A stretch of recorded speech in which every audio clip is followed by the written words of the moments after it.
खाली पड़े सरकारी आवासों का आया करोड़ों का पानी बिल।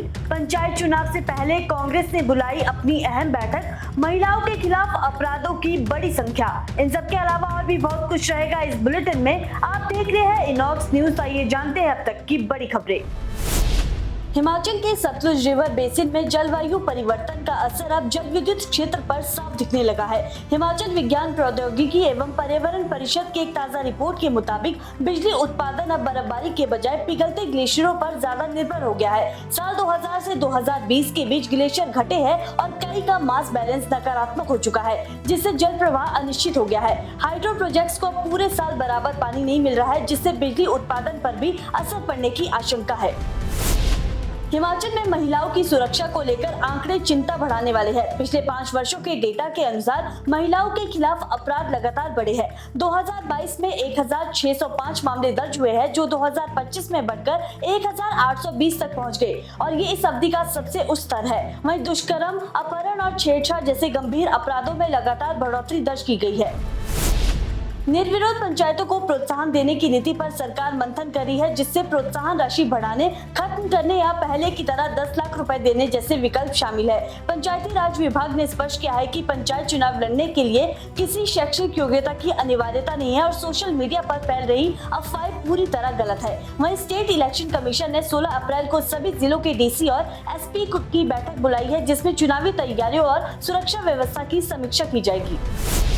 हिमाचल में करीब 70,000 प्रशिक्षित बेरोजगार युवाओं को बड़ा झटका लगा है। बेरोजगारी भत्ता और कौशल भत्ता की किस्तें पिछले करीब 1.5 साल से रुकी हुई है। वहीं अंतिम भुगतान अक्टूबर 2024 में हुआ था, जिसके बाद अब तक बजट जारी नहीं हुआ। जानकारी के मुताबिक चंबा जिले में ही करीब 3,500 युवा इन योजनाओं से जुड़े हैं, जबकि पूरे प्रदेश में ये संख्या 70,000 के आसपास है। वहीं भत्ता नहीं मिलने से युवाओं को आर्थिक दिक्कतों का सामना करना पड़ रहा है। वहीं अधिकारियों का कहना है कि बजट का इंतजार है और उम्मीद है कि सरकार जल्द इस पर फैसला लेगी। हिमाचल के चर्चित चेस्टर हिल मामले में अब रेरा की कार्यप्रणाली पर भी सवाल उठने लगे हैं। बताया जा रहा है कि जून 2022 में रेरा ने बिना विस्तृत जांच के जॉइंट डेवलपमेंट एग्रीमेंट को मंजूरी दे दी थी, जिसमें प्रोजेक्ट 3 साल में पूरा करने की शर्त थी। मामला सामने आने के बाद 2025 में बिल्डर और कृषकों ने एग्रीमेंट को समय से पहले ही तोड़ दिया, जिससे संदेह और भी गहरा गया। अब 23 अप्रैल को अदालत में अहम सुनवाई होनी है, जहाँ धारा 118 के उल्लंघन समेत कई मुद्दों पर जवाब तलब किया जाएगा। हिमाचल की पंचायतों में 15वें वित्त आयोग के तहत मिली राशि के उपयोग को लेकर बड़ा मामला सामने आया है। केंद्र सरकार द्वारा जारी करीब 2100 करोड़ रुपए में लगभग 4 करोड़ रुपए अब भी पंचायतों के पास बिना खर्च के पड़े हैं। ये राशि पेयजल, स्वच्छता और बुनियादी सुविधाओं के विकास के लिए दी गई थी, लेकिन कई पंचायतें समय पर इसे खर्च नहीं कर पाई। अब पंचायती राज विभाग ने केंद्र से मार्गदर्शन मांगा है कि इस राशि को वापस किया जाए या फिर खर्च के लिए अतिरिक्त समय दिया जाए।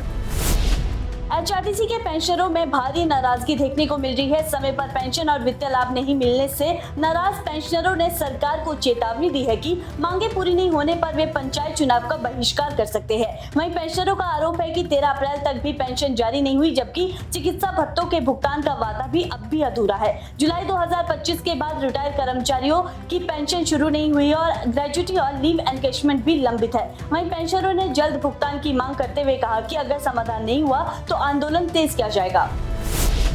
हिमाचल में सरकारी आवासों के पानी के बिलों का मामला उलझता जा रहा है। जल शक्ति विभाग और शिमला जल प्रबंधन निगम लिमिटेड ने 1988 सरकारी आवासों पर करीब 2 करोड़ 88 लाख रुपए के बिल जारी कर दिए हैं, लेकिन इनकी अदायगी को लेकर स्थिति अब भी साफ नहीं है। वहीं ज्यादातर आवास खाली रहने और नए आवंटन में देरी के कारण ये बकाया बढ़ा है। इनमें से 1650 मामले शिमला शहर के हैं। वहीं उप मुख्यमंत्री ने आश्वासन दिया है कि इन मुद्दों पर जल्द ही निर्णय लिया जाएगा।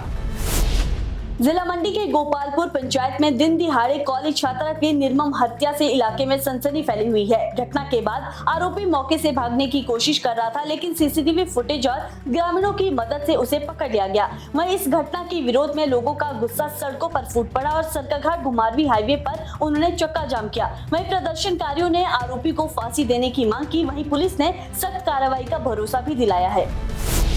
हिमाचल प्रदेश कांग्रेस कमेटी ने 16 अप्रैल को राजीव भवन में अपनी पहली जनरल हाउस बैठक बुला ली है, जिसे काफी अहम माना जा रहा है। इस बैठक में मुख्यमंत्री सुखविंदर सिंह सुक्खू, उप मुख्यमंत्री मुकेश अग्निहोत्री समेत कई बड़े नेता शामिल होंगे, जहां संगठनात्मक मजबूती और पंचायत चुनावों की रणनीति पर चर्चा होगी। वहीं बैठक 2 सत्रों में होगी। पहले में संगठन को मजबूत करने और जमीनी फीडबैक पर बात होगी, जबकि दूसरे सत्र में राजनीतिक हालात और चुनावी रणनीति पर मंथन किया जाएगा।